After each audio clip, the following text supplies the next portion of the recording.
महाराष्ट्र नवनिर्माण सेनेचे मुंबई अध्यक्ष आणि मनसे नेते संदीप देशपांडे यांच्या दादर येथील शाखेचं नूतनीकरण करण्यात आलेलं आहे आणि ह्या नूतनीकरण केल्यानंतर जे त्यांच्या शाखेमध्ये फोटो लावण्यात आलेले आहेत हे फोटो सर्वांचं लक्ष वेधून घेत आहेत। मी सध्या त्यांच्या त्याच शाखेत आहे। मनसे अध्यक्ष राज ठाकरे यांची जी सभा झाली होती या सभेचा मोठा फोटो जो आहे तो या ठिकाणी लावण्यात आलेला आहे। परंतु दुसरीकडे आपण भिंतीवर आपण जर पाहिलं तर त्या भिंतीवरती लावण्यात आलेले फोटो सर्वांचं लक्ष वेधून घेत आहेत, कारण की सर्वपक्षीय वरिष्ठ नेत्यांचे फोटो जे आहेत ते संदीप देशपांडे यांनी त्यांच्या शाखेत लावलेले आहेत।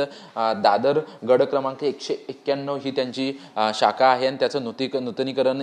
करण्यात आलेलं आहे आणि कालपासून सर्वसामान्यांसाठी ही शाखा जी आहे ती खुली करण्यात आलेली आहे आणि सर्वच पक्षांचे नेत्यांचे फोटो जे आहेत ते संदीप देशपांडेंच्या त्यांच्यासमोर आपल्याला पाहायला मिळत आहेत। शरद पवार यांच्यासोबतचा संदीप देशपांडे यांचा फोटो जो 2019 ला संदीप देशपांडे यांनी शरद पवारांची भेट घेतली होती त्यांच्यासोबतचा फोटो या ठिकाणी आपल्याला पाहायला मिळतोय। त्याचसोबतच नितेश राणे यांना निवेदन देत असतानाचा एक फोटो देखील या ठिकाणी लावण्यात आलेला आहे आणि निवडणूक आयुक्तांची भेट घेण्यासाठी ज्यावेळेस मनसेचं आणि ठाकरेंचं आणि महाविकास आघाडीचं शिष्टमंडळ गेलं होतं त्यावेळेस त्यांनी आदित्य ठाकरेंसोबत सेल्फी काढला होता, तो देखील फोटो या ठिकाणी लावण्यात आल्याचं आपल्याला पाहायला मिळतोय। त्याचसोबत मनसे अध्यक्ष राज ठाकरे यांच्यासोबत तर अनेक फोटो या ठिकाणी लावण्यात आलेले आहेत। तर महाराष्ट्र नवनिर्माण विद्यार्थी सेनेचे अध्यक्ष आणि मनसे नेते अमित ठाकरे यांच्यासोबतचे देखील अनेक फोटो आहेत, परंतु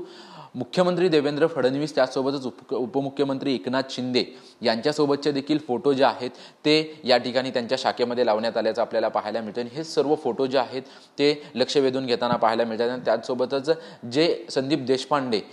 काही महिन्यांपूर्वी संजय राऊत यांच्यावरती वारंवार टीका करत होते, परंतु आता दोन्ही भाऊ एकत्रित आल्यानंतर मनसेचे कार्यकर्ते आणि मनसेचे नेते देखील एकत्रित येताना आपल्याला पाहायला मिळतात आणि याच पार्श्वभूमीवरती संजय राऊत यांनी संदीप देशपांडे यांच्या घरी बाप्पाचं दर्शन घेतलं होतं आणि त्यावेळी जो फोटो चर्चा करत असताना काढला होता तो फोटो देखील त्या ठिकाणी लावण्यात आल्याचं आपल्याला पाहायला मिळते। म्हणजेच एकंदरीत आपण जर पाहायला गेलं तर महाराष्ट्रातील जे प्रमुख पक्ष आहेत आणि प्रमुख पक्षातील प्रमुख नेते आहेत त्याचसोबतच काही उपनेते आहेत त्यांचे फोटो जे आहेत ते फोटो या ठिकाणी लावण्यात आल्याचं आपल्याला पाहायला मिळतंय आणि हेच फोटो जे आहेत ते लक्ष वेधून घेताना आपल्याला पाहायला मिळतात, कारण की गेल्या अनेक वर्षांपासून या ठिकाणी त्यांची जी शाखा आहे गड क्रमांक 191 जे दादरमध्ये आहे या ठिकाणी अनेक नेत्यांसोबत याच्या अगोदर देखील फोटो होते, परंतु कालांतराने ठाकरे बंधूंची एकत्रित येण्याची चर्चा सुरू झाली आणि महिनाभरापूर्वी या शाखेचं नूतनीकरण करण्याचा निर्णय त्यांच्या वतीने घेण्यात आला होता आणि त्यानंतर जी शाखेमध्ये आतमध्ये फोटो लावण्यात आले आहेत ते लक्ष वेधून घेताना आपल्याला पाहायला मिळत आहेत। कॅमेरामन रोशन गायकवाड सह निवृत्ती बाबर, TV9 मराठी, मुंबई।